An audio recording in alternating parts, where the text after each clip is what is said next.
تھا قرآنی آیات کو. میں فقط ایک کی طرف اشارہ کروں گا.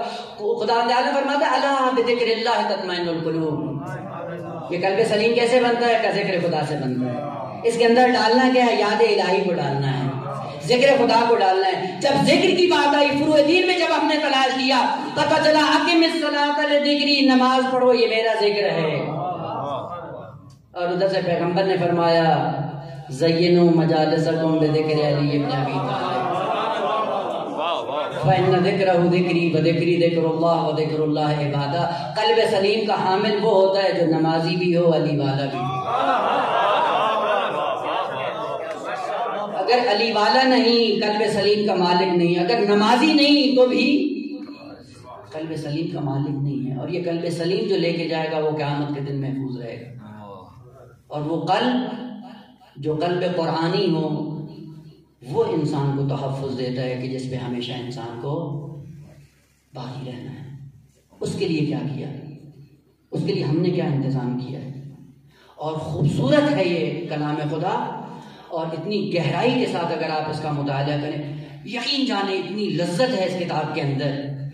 اور اس لذت سے آشنا ہونے کے لیے خود کو اس کتاب کے اندر اپنے آپ کو ڈالنے کی ضرورت ہے. آپ ڈال کر دیکھیں, اس کے بعد اگر لذت نہ آئے, ایسے ممکن ہی نہیں ہے. قدیم زمانے میں ہوتا تھا, یہ بادشاہ لوگ شکار پہ جاتے تھے تو ساتھ میں ایک کھوجی کو لے جاتے تھے. کھوجی کون ہوتا ہے؟ جو کھوج لگاتا ہے. وہ بعض جانور جن کو شکار کرنا ہوتا تھا وہ ظاہر سی بات ہے جنگل میں ہوتے تھے, تو ان کا شکار کرنے کے لیے ان کے پاؤں کے نشان دیکھ کر وہ کھوجی بتاتا تھا کہ یہاں سے ہرن گزرا ہے, وہاں پہ گیا ہے, اس کا شکار کرنا تو جاؤ. اور خداوند عالم نے اسی ہرن کی ناک میں اتنی خوبصورت خوشبو رکھی ہے کہ وہ جہاں جہاں جاتا ہے اس کی خوشبو سے پتہ چلتا ہے کہ یہاں سے ہرن گزرا ہے. بس ایک زمانے تک کھوجی انسان کو لے کے جاتا ہے کہ اس کے پاؤں کے نشان یہ ہیں, جیسے ہی ہرن کے قریب ہوتا ہے اسی خوشبو اس کو کھینچ لیتی ہے. اب اس کے بعد کھوجی کی ضرورت نہیں پڑتی ہے. اب وہ خود اس کے اندر ناف کے اندر جو عطر پایا جا رہا ہے اور وہ جو خوشبو ہے وہ انسان کو اپنی طرف جذب کر لیتی. کتنی خوبصورتی ہے اس عربی زبان کے اندر. لفظ عطرت سنا ہے؟ عطرت, عطرت عطرت کا معنی کیا ہے؟ عین تیرے. یہی جو ہرن کی ناف کے اندر جو خوشبو ہوتی ہے اس کو عربی میں عطرت کہا جاتا ہے. اور وہ ناف خود آہو اور وہ ہرن اپنی طرف کھینچ لیتا ہے. کہ یہ عطرت ایسی ہے جب ان کا کردار دیکھو گے خود بخود کھینچے چلے گا. اور جو عطرت کا ماننے والا ہوتا ہے اس کے اندر بھی اتنی خوشبو ہوتی ہے, معاشرے کو جذب کرنا شروع کر دیتا ہے. نہیں معلوم, ہم نے دین پہ عمل نہیں کیا, اور یقیناً نہیں کیا. اگر ہم نے دین پہ عمل کیا ہوتا ممکن ہی نہیں تھا کہ سلیم الفطرت انسان ہماری طرف جذب نہ ہو. آج کیوں ہم اساتذہ سے بیزار ہیں, علماء سے بیزار ہیں؟ پتہ چل رہا ہے کہ عطرت کا ذرہ برابر بھی شائبہ ہمارے اندر موجود نہیں ہے. پہلے اگر ہم عطرت کے مصادیق بنے ہوئے, عطرت کے پیروکار بنے ہوئے ہوتے, ممکن ہی نہیں تھا کہ انسانیت کو انسان جذب نہ کر سکے. اس لیے امام صادق علیہ السلام قسم کھا کے فرماتے ہیں واللہ لو عرفوا محاسن کلامنا لاتبعونا. اے عزیزان, ہمارے کلام کو جس طرح ہم نے بیان کیا ہے بس جا کر بیان کر دو, ممکن ہی نہیں لوگ ہماری پیروی نہ کریں. مشکل کیا ہے؟ مشکل یہ ہے کہ یہ جو غریب کی محنت بیچ میں زیادہ ہو جاتی ہے, مرچ مسالہ جو لگاتا ہے وہ عطرت کے اوپر مٹی ڈال دیتا ہے, جس سے لوگ دین سے دور بھاگتے ہیں. خود جس طرح خدا نے دیا ہے اسی طرح جا کر بیان کرو. اپنے مرچ مسالے نہیں لگاؤ تاکہ لوگ اس سلیم الفطرت کے ساتھ آ کر اس پیغام کو قبول کر لیں. وہ یہ کھینچ لیتا ہے. یہ ادبیات کو کھوج ہے حقائق قرآن تک پہنچنے کے لیے. ان کے ذریعے تھوڑا سا پھر قرآن کی لذت میں خود کھینچ لے گی. ادبیات کے کام البتہ ایک الگ موضوع ہے, اگر کبھی فرصت ہو تو اس پہ ضرور آپ لوگ کام کریے. یہ ادبی قوانین کیا ہیں؟ یہ ادبی قوانین کوئی کھوج ہے کھوجی کی کہ جو آپ کو قرآن کے قریب کرتا ہے. قریب ہونے کے بعد یہ قرآن کی لذت ہے جو آپ کو کھینچ لے گی. لیکن انہی قواعد میں مناسب نہیں ہو جانا. آج ایک برادر, ایک عزیز پوچھ رہے تھے کہ مولانا یہ کیسے ہوتا ہے کہ ہم ادبی قوانین پڑھتے ہیں لیکن یاد نہیں رہتے ہیں. وہ اگر قرآن کی شائع میں اور قرآن کی روشنی میں ان کو تطبیق کیا ہوتا تو کبھی بھی نہیں بھولتے. ہمیں سارا بھائی کو رٹا دیا جاتا ہے اور پھر ہدایہ کے قوانین بیان کر دیے جاتے ہیں. امتحان ہوتا ہے, پڑھتے ہیں, امتحان گیا, کتاب گئی. وہ بھائی پڑھو اور اس کے بعد قرآن میں آ کے تطبیق کرو. تطبیق کرنے کے بعد پتہ چلے گا کہ یہ ادبی قوانین کس حد تک تاثیر رکھتے ہیں اور کس حقائق تک یہ قواعد آپ کو لے کے جانا چاہ رہے ہیں. بات نہیں معلوم پہنچ پاؤں یا نہیں. آخری بات کر دوں اور آپ کی زحمت تمام. ایک صرف اشارے کے لیے، ترغیب کے لیے، تاکہ آپ کو شوق پیدا ہو جائے کہ انہی ادبی قوانین کے اندر کتنے حقائق ہیں جو خداوند عالم نے اپنے قرآن کے اندر بیان کیے ہیں. قرآنی قوانین ہیں. عمل انسانی کا تو باتیں بہت سی تھی، کرنے کی ٹائم نہیں تھا. آخری نمونہ اگر تھک گئے تو مجھے اشارہ کرتے ہیں، میں بس کر دوں.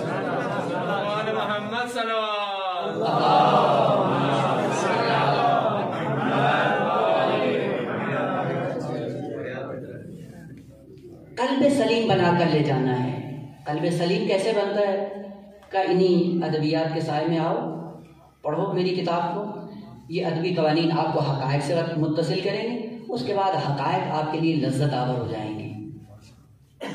عمل ہے، اور عمل کے کئی قوانین ہیں قرآن نے ذکر کیے. کہیں پہ من یعمل مثقال ذرۃ خیرا یرہ ومن یعمل مثقال ذرۃ شرا یرہ. ایک قانون ہے، یعنی جو بھی کرے گا اس کا اثر ہوگا. یہ ایک قانون ہے عمل کا. 2 ان تجتنبوا کبائر ما تنہون عنہ نکفر عنکم سیئاتکم. اگر گناہ کبیرہ سے اپنے دامن کو بچا لیا تو صغیرہ ہم تکفیر کر دیں گے، چھپا دیں گے. یعنی صغیرہ بغیر توبہ کے معاف کر دیں گے. یہ بھی ایک قانون ہے. اور ایک قانون یہ ہے کہ اگر بعض ایسے اعمال صالح ہیں، اگر ان کو انجام دو تو ان اعمال صالح کی وجہ سے ہم سیئات مٹا دیتے ہیں. اور اس سے بالا کر کیا ہے کہ نہ فقط ہم یہ مٹا دیتے ہیں بلکہ تمہارے سیئہ کو حسن میں تبدیل کر دیتے ہیں. قوانین ہے خدا. اللہ تو ہر ایک کے لیے اپنی شرائط ہیں. یعنی سیئہ پوری زندگی سیئہ پر مشتمل ہے، لیکن ایک عمل احسن یا عمل صالح انجام دیتا ہے، پورے سیئات حسنات میں تبدیل ہو جاتے ہیں، درجات انسان کے بڑھ جاتے ہیں. نمونے کے طور پہ جناب عہد کا کون سا ایسا عمل تھا بھائی؟ ساری زندگی سیئات میں تھی، طاغوتیت کے سائے میں گزری، کفر و شرک جیسے لوگوں کے ساتھ اٹھنا بیٹھنا تھا، لیکن کون سا عمل حسن انجام دیا کہ پوری زندگی سیئات کی حسنات میں تبدیل ہو گئی؟ بس ہو سکتا ہے قرآن نے کہا اولئک یبدل اللہ سیئاتہم حسنات، ہم ان کے سیئات کو حسنات میں تبدیل کر دیتے ہیں.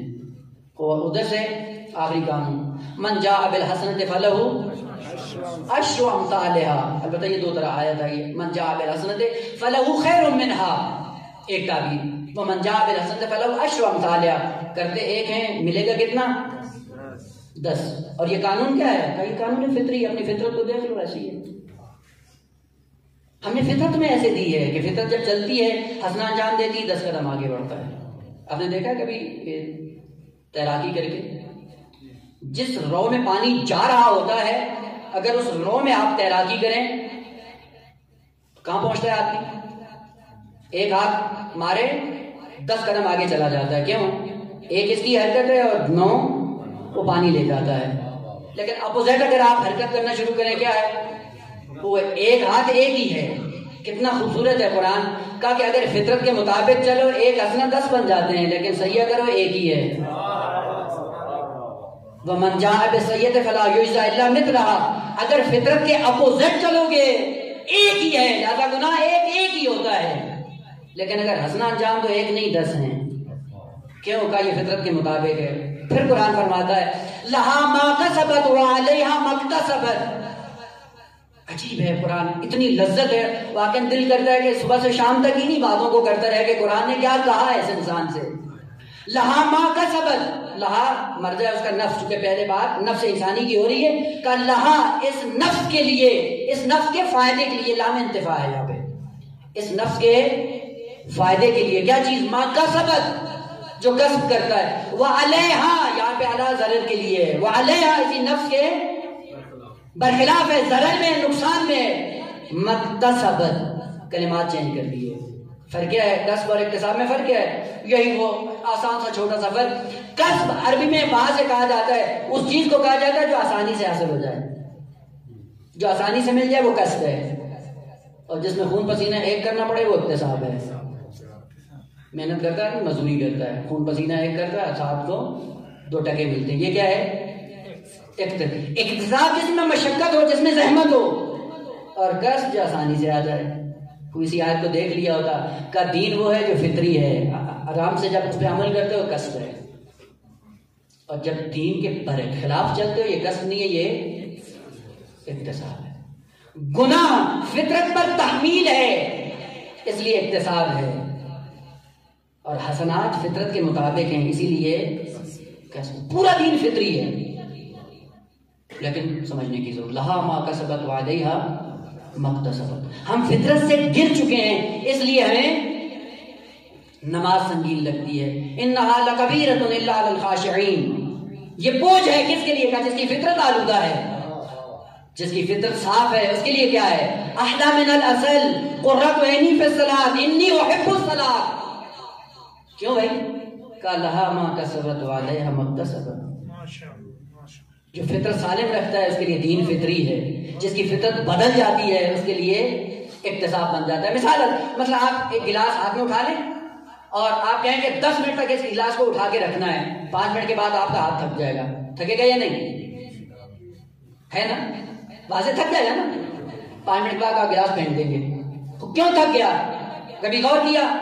کہ تھک اس لیے گیا ہے کہ وہ گلاس آپ کے وجود کا حصہ نہیں بنا ہے.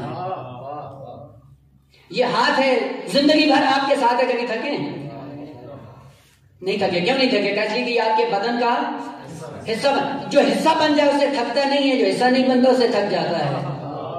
وہ نماز جو انسان کی یہ سنگینی آتی لے کر آتی ہے، وہ نماز انسان کے وجود کا حصہ نہیں بنتی. اگر وجود کا حصہ بن جائے انسان کو لذت آتی ہے، تھکتا نہیں ہے. لہا ما کسبت وعلیہا مکتسبت. وہ نقطہ آخری جو بیان کرنا تو یہ تھا، من جاء بالحسنۃ فلہ عشر امثالہا. معنی یہ نہیں ہے کہ جو حسنہ انجام دے گا ہم 10 گنا کر دیں گے، نہیں عزیزان محترم، ترجمہ غلط ہے. اور وہ آپ کی ادبیات کے سائے میں آپ کے سامنے اسی قانون کو بیان کر کے اور اسی مطلب سے اشارہ کر کے آپ کی زحمت تمام کر دیں. من جاء بالحسنۃ، حسنہ انجام دینا نہیں ہے، کیا کرنا ہے؟ من جاء بالحسنۃ، حسنہ لے کر آنا ہے. آپ کو پتا ہے فعل لازم جب متعدی ہوتا ہے تو معنی بدل جاتا ہے. جاء کا معنی کیا ہے؟ آنا. جاء علیون معنی کیا ہے؟ علی آئے. جاء علی بالحسن، اب معنی کیا ہے؟ علی حسن کو. خدا نے یہ نہیں کہا کہ جو حسنہ انجام دے گا من فعل الحسن، نہ. حسنہ اور خیر اور نیکی اس کو انجام دینا بڑا آسان ہے، لیکن حسنے کو محفوظ کر کے اللہ کی بارگاہ میں آنا بڑا مشکل ہے.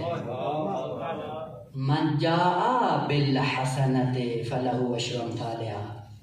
جو حسنہ انجام دینے کے بعد محفوظ کرتا ہے، محفوظ کرنے کے بعد ہماری بارگاہ میں لے آتا ہے، تب جا کر 10 گنا کریں گے. بس اسے مطلب ہے حسنہ انجام دے بعد سے کیلکولیٹ کرتے رہتے ہیں. قرآن سے دور لوگ وہ پھر کیا کرتے ہیں؟ کیلکولیٹ کرتے ہیں. چوری کر کے خیرات کرتے ہیں. چوری 1 گناہ ہے اور جو صدقہ دیے وہ 10 ہے. یہ چوری کرنا ہی اس حسنے کو سراغ کر دیتا ہے. دیکھیں یوں بھی ہوتی قرآن کی تعلیمات، جب قواعد سے ہٹ کر آدمی کرتا ہے یہی ہوتا ہے، نتیجہ یہی ہوتا ہے. کیونکہ یہ عدمی قانون ہے بھائی. لازم اور متعدی میں فرق ہوتا ہے. متعدی جب ہوتا ہے تو معنی بدل جاتا ہے. من جاء بالحسنۃ، جو حسنہ کو لے کر آئے، چھوڑ کر نہیں جانا. یہاں پہ بس اوقات ہوتا ہے کہ انسان حسنات انجام دیتا ہے اور سب یہیں چھوڑ کر خالی ہاتھ اللہ کی بارگاہ میں پہنچ جاتا ہے. جاتا ہے مارکیٹ میں، پورا سرمایہ زندگی کا خرچ کرتا ہے، پیسے لیتا ہے اور پیسہ دے کر چیزیں خریدتا ہے، چیزیں خرید کر تھیلے میں ڈالتا ہے اور توجہ نہیں ہوتی کہ تھیلے کو نیچے سے سوراخ ہے، ڈالتا جاتا ہے گرتا جاتا ہے، ڈالتا جاتا ہے گرتا جاتا ہے. گھر آتا ہے تھیلے کا منہ کھولتا ہے، کیا نکلتا ہے؟ کچھ بھی نہیں. کیوں؟ چونکہ تھیلا نیچے سے پھٹا ہوا تھا. وہ قلب سلیم کو سوراخ نہیں کرنا. یہ قلب سلیم کو اگر سوراخ ہو گیا تھیلا پھٹ جائے گا، سب کو یہیں رہ جائے گا. خالی ہاتھ خالی منہ اٹھا کر اللہ کی بارگاہ میں جا پہنچیں گے. خدا نے یہ تو نہیں کہا. خدا نے کہا من جاء بالحسنۃ فلہ عشر امثالہا. حسنہ لے کر آنا تھا. خود تھیلے کو سوراخ کر دے. تھیلے کو سوراخ کیسے ہوتا ہے جیسا وہ قرآن نے ذکر کیا ان اسباب کو. تھیلے کو سوراخ کس سے ہوتا ہے؟ کہ پیغمبر اور آئمہ پہ جھوٹ بولنے سے تھیلے کو سوراخ ہو جاتا ہے، غیبت کرنے سے تھیلے کو سوراخ ہو جاتا ہے. خوب محفوظ کریں اپنے اس تھیلے کو. وہ جس میں اتنی زحمت سے ڈالتے ہو اس سوراخ سے محفوظ کرو. من جاء بالحسنۃ فلہ عشر امثالہا. آخری بات آپ کی تائید لے کر کہ متعدی کرنے کے کتنے طریقے ہوتے ہیں؟ مثال بولیں تاکہ مجھے پتہ چلے، میں بس کر دوں. پڑھتے ہیں نا جی؟ 3 طریقے ہیں. چلیں یہ تو پہلی مشکل حل ہوئی. 3 طریقے کون کون سے؟ باب فعل، باب تفعیل یا حرف جر؟ کبھی اس گہرائی سے پڑھا ہے ادبیات کو کہ کیوں 3 طریقے ہیں؟ جی ہاں سمائی خوب. اب البتہ قرآن نے استعمال کیا ہے اور بہت خوبصورتی کے ساتھ. ایک دفعہ کا من جاء بالحسنۃ فلہ عشر امثالھا، نیکی لے کر آؤ تو کیا کرنا ہے؟ 10 گنا کر دیں گے. اور سورہ مریم میں خدا تعالیٰ نے ارشاد فرمایا فَأَجَاءَهَا الْمَخَاضُ إِلَىٰ جِذْعِ النَّخْلَةِ. یہ جاء بے کے ساتھ بھی متعدی ہوا ہے اور باب افعال کے ساتھ بھی متعدی ہوا ہے. فَأَجَاءَهَا، اجاء لے آیا، کون؟ مخاض درد سے، کس کو؟ ہاں مریم کو. کدھر؟ إِلَىٰ جِذْعِ النَّخْلَةِ، وہاں پہ بھی لے کے آیا ہے. جاء بالحسنۃ بھی لے کے آیا ہے. پھر فرق کیا ہوا ہے؟ باب افعال میں جائے تو بھی لانا، حرف جر کے ساتھ ہو تو بھی لانا، باب طویل کے ساتھ ہو تو بھی. یہ سارا لانا ہی ہے تو پھر 3 کیوں ہے بھائی؟ اس لیے کہا کہ ادبیات اس طرح سے پڑھیں، قرآن میں تطبیق کریں، قرآن کی گہرائی اور چاشنی کو پڑھیں. اس کے بعد نہ آیات بھولیں گی، نہ حقائق بھولیں گے، نہ انسان کو اپنی فطرت بھولے گی، اور نہ حسنات کو محفوظ کرنا بھولے گا. تو کیا فرق ہے؟ بہت خوبصورت ہے. واقعی اس حوالے سے بھی ادبیات بہت خوبصورت ہے. جب حرف جر کے ذریعے متعدی ہوتا ہے تو وہاں پہ فرماتے ہیں کہ فاعل اور مفعول میں مطابقت شرط نہیں ہے. توجہ کریے. لیکن جب افعال اور تفعیل میں متعدی ہوتا ہے تو مطابقت شرط ہوتی ہے. البتہ پھر افعال اور تفعیل میں بھی فرق ہے، وہ انشاءاللہ آپ جا کر خود پڑھنا ہے. مطابقت کا معنی کیا ہے؟ وہ فاعل ہے، ایک مفعول ہے. اگر اس فعل کو خود فاعل نے انجام دیا ہو مباشرتاً، خود وہاں پہ باب افعال سے متعدی ہوتا ہے. اور اگر اس نے خود انجام دیا ہو یا خود انجام نہ دیا ہو، واسطے کے ساتھ انجام دیا ہو، وہاں پہ حرف جر کے ذریعے متعدی ہوتا ہے. مثال سنو، خدا تعالیٰ فرماتا ہے ذہب اللہ بنورہم. ذہب فعل لازم ہے، بے کے ساتھ متعدی ہوا ہے. ذہب اللہ بنورہم، اللہ ان کے نور کو لے گیا. خود ممکن ہے. ملک کو حکم دیا ممکن ہے. بارش کو حکم دیا تو بھی ممکن ہے. تو جہاں پہ واسطہ بھی ہو اور بلا واسطہ بھی ہو، وہاں پہ حرف جار کے ذریعے متعدی ہوتا ہے. اور جہاں پہ خود اس فعل کو انجام دے رہا ہو، فاعل مطابق شرط ہو، وہاں پہ باب افعال سے متعدی کیا جاتا ہے. کتنی عظمت ہے قرآن نے اہل بیت کی بیان کی. انما یرید اللہ لیذھب عنکم الرجس اہل البیت. جہاں پہ اہل بیت اور خدا میں کوئی فاصلہ نہیں تھا، ذہبہ کو اذہبہ سے متعدی کیا ہے. اور جہاں پہ خود بھی انجام دے سکتا ہے، دوسروں کے ذریعے بھی یہی کام کروا سکتا ہے، وہاں حرف جار کے ذریعے متعدی. اور یہ عجیب عظمت ہے قرآن کی. خدا نے کہا من جاء بالحسنۃ فلہ عشر امثالھا. اور آؤ مذہب تشیع کی حقانیت انہی قواعد کے ذریعے جا کر ثابت کرو. بعض ایسے ہیں اسلامی روم میں فرقے بنے ہوئے ہیں، کہتے ہیں کہ دنیا سے انسان مر جاتا ہے تو مرنے کے بعد کوئی فاتحہ اس کو نہیں پہنچتا، جو کچھ وہ لے گیا بس اس کا وہی کافی ہے، پیچھے سے آپ کے فاتحہ پڑھنے سے کوئی اس پہ اثر. اگر یہی بات تھی تو خدا کہہ دیتا من اجاء الحسنۃ فلہ عشر امثالھا. کیوں کہا من جاء بالحسنۃ فلہ عشر امثالھا؟ یہ جاء بالحسنۃ کہنا یہ خداوند عالم کا لطف تھا اس بشریت پر کہ حسنہ خود لے کر آؤ تو بھی 10 گنا کر دوں گا. اکیلے آ جاؤ، پیچھے اولاد ایسی چھوڑ کے آؤ جو تمہارے لیے بھیجے، تب بھی 10 گنا کر دوں گا.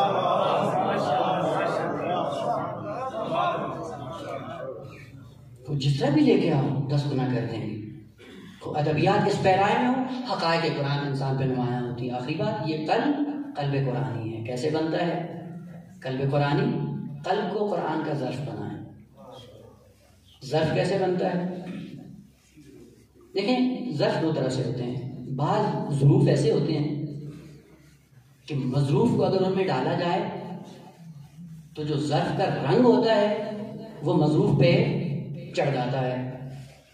آپ سیاہ برتن میں پانی ڈالیں، پانی مظروف ہے، برتن ظرف ہے.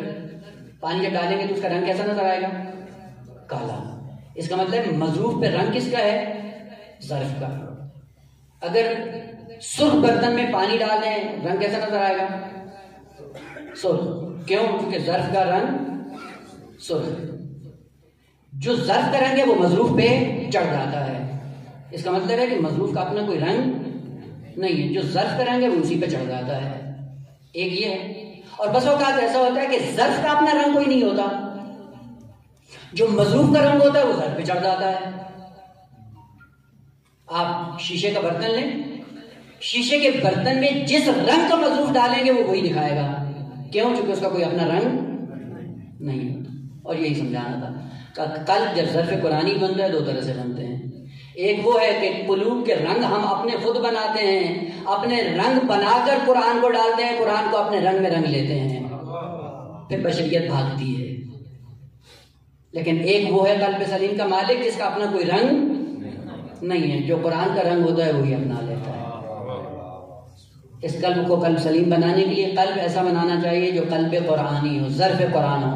اور ظرف قرآن وہ ہے جو اس کا رنگ ہے اسی کو اپناؤ، صبغت اللہ کو اپناؤ، صبغہ اہل بیت کو اپناؤ، صبغہ قرآن کو اپناؤ. قلب سلیم ہوتا ہی وہ جس کا کوئی اپنا رنگ نہ ہو، جو قرآن کا رنگ ہے وہی ہے. آپ قرآن کا رنگ اپنا کر معاشرے میں جائیں، ممکن ہی نہیں ہے کہ معاشرہ آپ کے پیچھے نہ چلے.